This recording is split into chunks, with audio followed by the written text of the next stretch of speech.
If you grew up in or around Pittsburgh, there's a good chance you heard the story of the Green Man, or Charlie No Face as it was also called, when you were growing up. The Green Man was said to wander dark alleys and lonely country lanes at night. The story went that he lost his face foolishly playing near power lines, which caused him to become horribly disfigured and have a glowing green skin due to the infection of the skin not healing properly. Sounds like your typical urban legend or a story parents tell their children to warn them about the dangers of electricity. Except the story is true. The Green Man's real name was Raymond Robinson.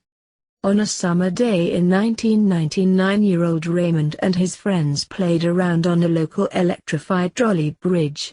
A boy had died on the bridge a year earlier, and while according to the story the kids knew this, they decided to go there anyway. As he climbed the electrified bridge, Raymond got a dose of 1,200 volts through him, which scorched his face like a blowtorch. His eyes were cooked in their sockets, his nose was burnt off, and his right arm was destroyed up to the elbow. Despite his injuries, Raymond survived the ordeal, though he was scarred for life. Robinson lived in Coppell and spent his days at home with relatives, making doormats, wallets, and belts to sell. Because of his appearance, he rarely ventured out during the day.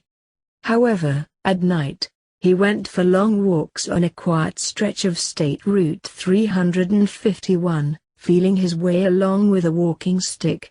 Groups of locals regularly gathered to search for him walking along the road. Robinson usually hid from his curious neighbors, but would sometimes exchange a short conversation or a photograph for beer or cigarettes. Some people were friendly, others cruel, but none of his encounters deterred Robinson from his nightly walks.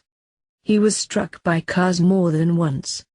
He stopped his walks during the last years of his life, and retired to the Beaver County Geriatric Center, where he died in 1985 at the age of 74.